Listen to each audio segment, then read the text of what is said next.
2월 1일 월요일 새벽 예배입니다. 오늘 하나님께서 저희에게 주시는 말씀은 누가복음 10장 17절부터 24절까지의 말씀입니다. 누가복음 10장 17절부터 24절까지의 말씀을 제가 봉독해 드리겠습니다. 70인이 기뻐하며 돌아와 이르되 주여 주의 이름이면 귀신들도 우리에게 항복하더이다. 예수께서 이르시되 사탄이 하늘로부터 번개같이 떨어지는 것을 내가 보았노라. 내가 너희에게 뱀과 전갈을 밟으며 원수의 모든 능력을 제어할 권능을 주었으니 너희를 해칠 자가 결코 없으리라. 그러나 귀신들이 너희에게 항복하는 것으로 기뻐하지 말고 너희 이름이 하늘에 기록된 것으로 기뻐하라 하시니라. 그때 예수께서 성령으로 기뻐하시며 이르시되 천지의 주제이신 아버지여 이것을 지혜롭고 슬기 있는 자들에게는 숨기시고 어린 아이들에게는 나타내심을 감사하나이다. 옳소이다. 이렇게 된 것이 아버지의 뜻이니이다. 내 아버지께서 모든 것을 내게 주셨으니 아버지 외에는 아들이 누구인지 아는 자가 없고 아들과 또 아들의 소원대로 계시를 받는 자 외에는 아버지가 누구인지 아는 자가 없나이다 하시고 제자들을 돌아보시며 조용히 이르시되 너희가 보는 것을 보는 눈은 복이 있도다.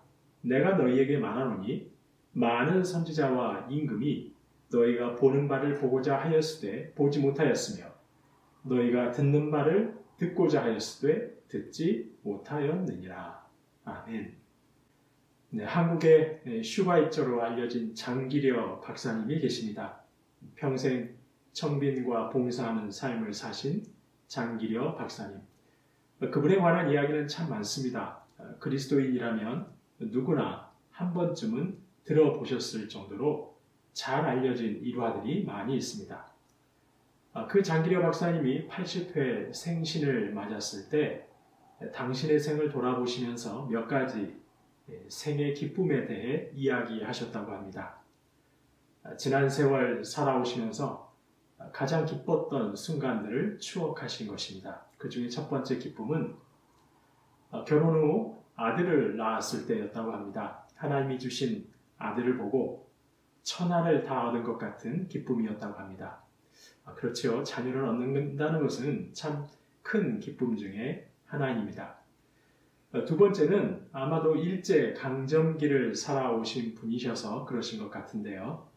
손기정 선수가 베를린 올림픽 마라톤 경기에서 우승했을 때 민족 감정 때문에 아주 크게 기쁘셨다고 합니다.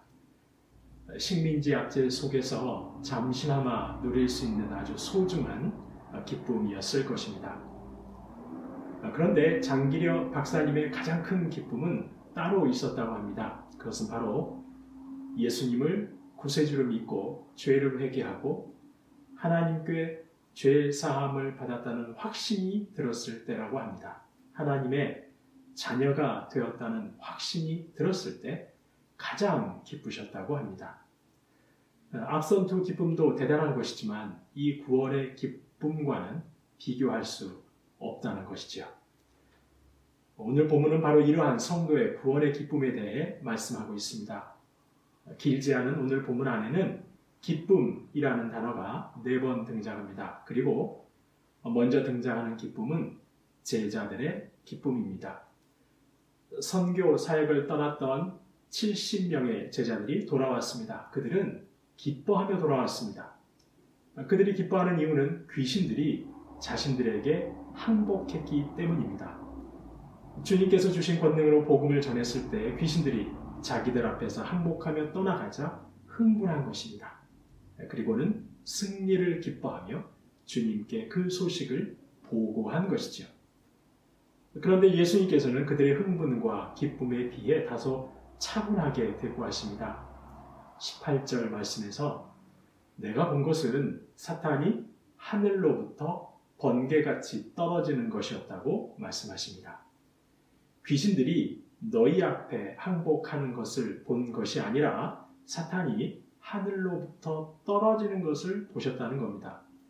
그렇다면 이 말은 무슨 의미일까요? 그것은 바로 귀신이 떠난 것은 제자들이 한 것이 아니라는 것이죠.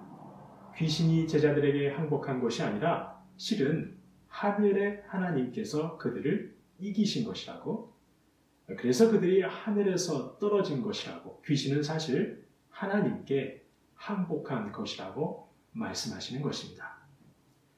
예수님께서는 지금 제자들의 보고 속에 담긴 그들의 착각을 조금도 용납하지 않으십니다. 너희들이 한 줄로 알지만 사실 하나님께서 하신 것이다. 그러면서 하시는 말씀이 20절 말씀이죠. 귀신들이 너희에게 항복한 것으로 기뻐하지 말고 너희 이름이 하늘에 기록된 것으로 기뻐하라.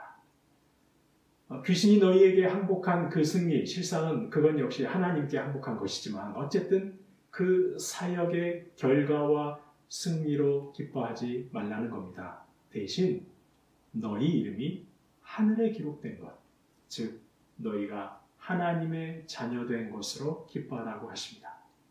너희가 능력이신 하나님의 자녀로서 하나님과 연결되어 있다는 그 사실 자체로 기뻐하라는 것입니다.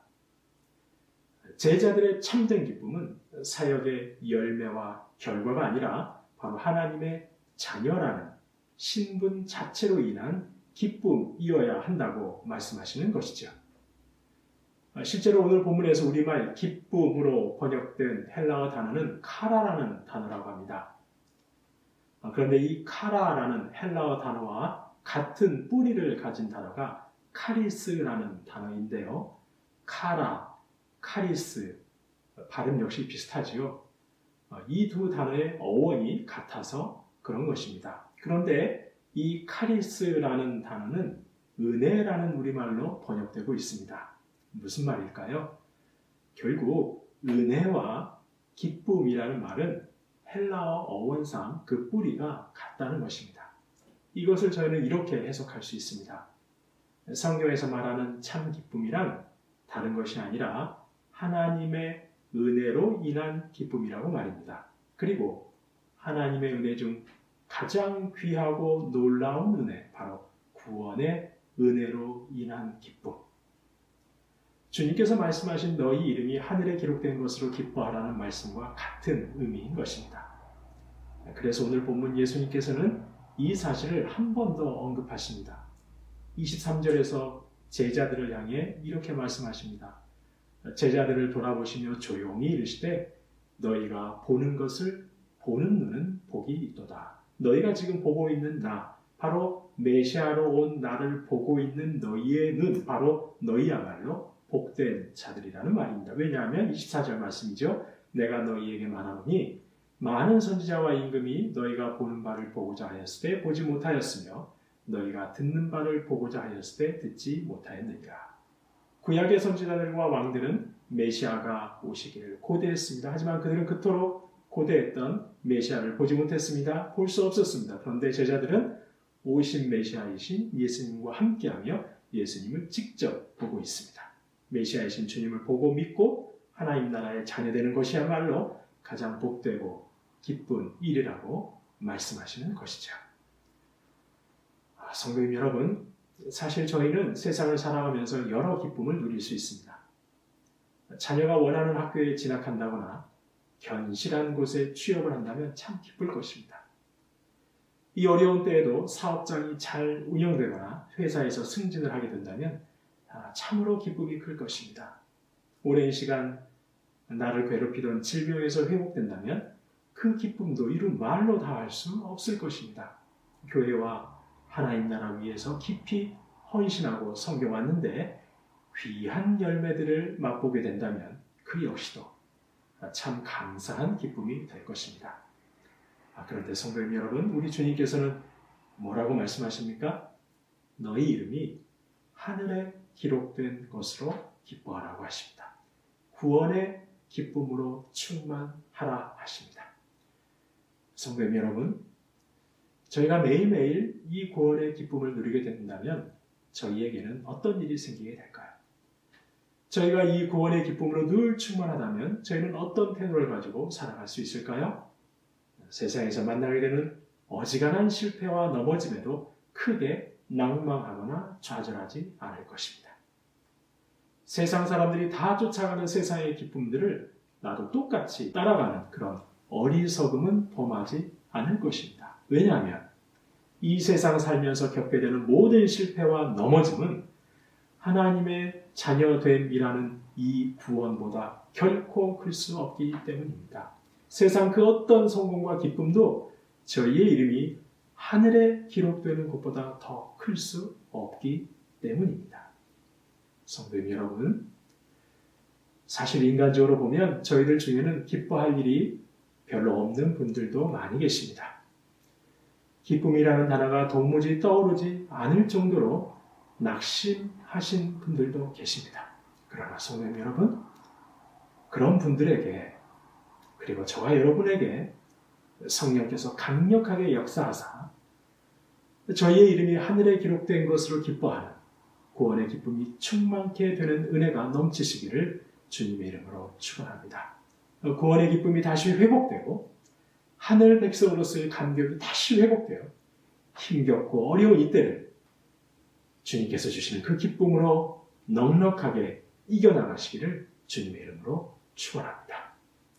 주신 말씀 기억하며 기도하겠습니다. 하나님, 저희가 하나님의 자녀됨이라는 구원의 기쁨이 얼마나 크고 놀랍고 참된 기쁨인지를 더 깊이 깨닫고 알아가게 하옵소서. 이 기쁨으로 인해 실패와 넘어짐에도 크게 좌절하지 않게 하시고 이 기쁨으로 인해 세상의 성공과 세상의 즐거움이랑은 내려놓는 역사가 있게 하옵소서. 주신 말씀 기억하며 함께 기도하겠습니다.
나라와 민족을 위해서 기도합니다.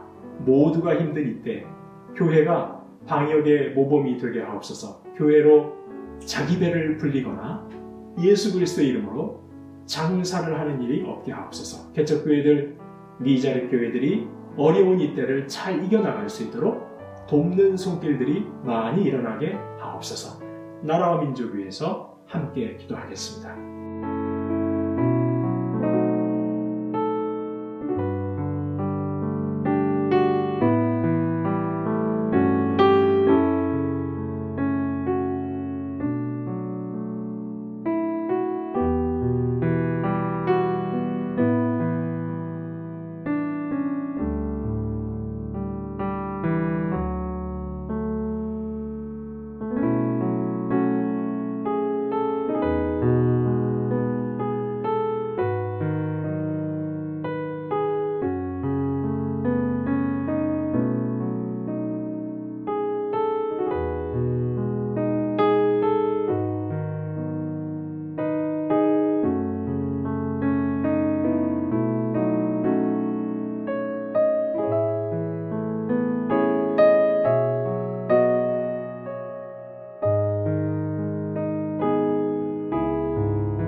교회를 위해서 기도합니다. 비대면 예배로 전환된 상황에서도 예배와 신앙의 풍성함이 넘치도록 새순회 성도님들 도와주옵소서. 담임목사 청비의 과정에 하나님의 선하신 뜻만이 드러나게 하시고 하나님께서 기뻐하시는 새로운 담임목사님이 청빙되게 하옵소서. 군 복무 중인 자녀들 위해서도 기도해 주시고 진학과 취업을 위해 애쓰는 자녀들과 가장들 그리고 결혼의 길 태문 열어 주시옵소서. 교회를 위해서도 마음을 모아 기도하겠습니다.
마지막으로 선교사님과 환우들을 위해서 기도합니다. 오늘 월요일은 캄보디아의 조학현, 정승원 선교사님을 위해서 기도합니다. 끄돌 마을 가정교회의 주일 예배에 참석하기 시작한 사람들이 주님을 만나고 영접하게 하옵소서. 끌얼란 고등학교 한국어반에 새로운 학생들 보내주시고 안전한 학교 사역이 이루어지게 하옵소서. 드림센터가 복음 증거의 장으로서 사역들이 다시 활성화될 수 있게 해달라고 기도해 주시고, 김인혜 집사님, 정임 집사님, 김영재 권사님, 김찬준 집사님, 정순금 권사님, 김봉남 권사님, 조금열 집사님, 안행순 집사님, 최혁기 성도님, 김도아 성도님, 회복과 치유의 은총을 베푸시도록 마지막으로 선교사님과 환우들을 위해서 마음을 다해 기도하겠습니다.